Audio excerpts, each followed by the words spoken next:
বিয়স আসসালামু আলাইকুম। আবারও চলে আসলাম এমআর ট্রাভেলস অ্যান্ড ইনফরমেশন থেকে। তো আমার থেকে অনেকে জিজ্ঞেস করতেছেন, ভাইয়া কোম্পানি বিষয়ে গেলে ভালো হবে নাকি ফ্রি বিষয়ে গেলে ভালো হবে, কোনটায় গেলে ভালো হবে? তো আমার থেকে এরকম একটা ভিডিও চাইছে, অনেকে কমেন্টে জানাইছেন। তো প্রথমত যারা বিদেশ যাবেন তাদের জন্য একটা পরামর্শ, যদি হাতের কাজ জানেন তো ওই কাজের উপর আপনি কোম্পানি বিষয় না গিয়ে ফ্রি বিষয়ে যদি যান তাহলে ভালো হবে। তবে ফ্রি বিষয়ে যাবেন কখন? যদি আপনার ভাই বা আত্মীয় স্বজন রিলেটিভ একবারে কাছের কেউ যদি থাকে, যাওয়ার পরে আপনাকে কাজের ব্যবস্থা, খাওয়ার ব্যবস্থা বা অন্য অন্য কোনো সমস্যা যাতে না হয় সেরকম যদি কোনো ধরনের ব্যবস্থা করে দিতে পারে তাহলে আপনি ফ্রি বিষয়ে যাবেন।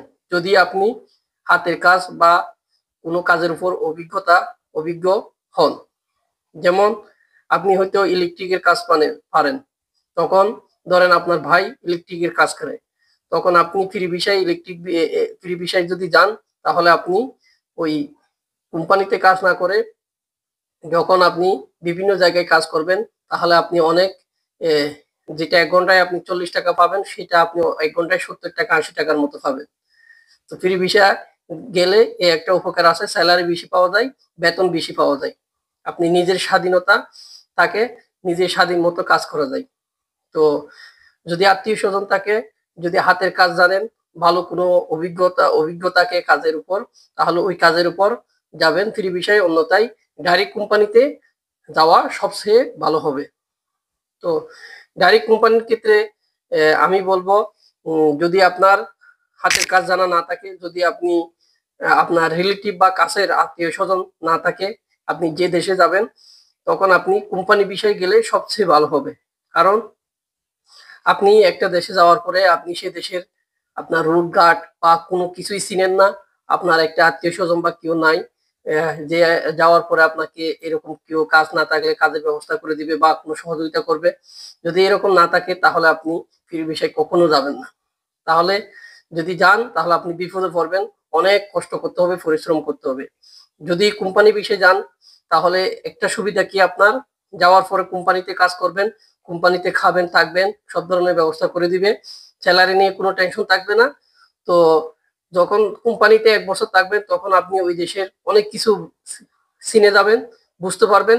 হ্যাঁ, আমি এখন যদি মনে করেন আপনি, হ্যাঁ আমার কোম্পানিতে আমি যে পরিমাণ কাজ করি সেই পরিমাণ আমি স্যালারি পাই না বা অন্য জায়গায় আমি স্যালারি পাই, তখন আপনি 1 বছর পরে যখন ভাষা শিখবেন বা একটু কিছু চিনবেন, মানুষজন চিনবেন, পরিচয় হয়ে যাবেন, তখন আপনি সিস্টেম করে ওই কোম্পানি থেকে বের হয়ে যাবেন। যদি অবৈধ হবেন না, কোনো কোম্পানি থেকে অবৈধ হবেন না, যদি বের হয়ে যান বা পালাই যান, যেভাবে হোক টাকা দিয়ে হোক যেভাবে হোক আপনি ভিসাটা কোম্পানির হাত থেকে নিয়ে নেবেন নিজে।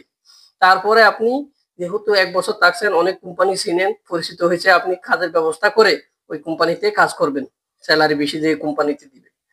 তো আপনাদের কোম্পানি ভিসা ভালো হবে নাকি নাকি ফ্রি ভিসা ভালো হবে, এ বিষয়ে আপনাদেরকে আমি প্রশ্নের উত্তর দিয়ে দিলাম।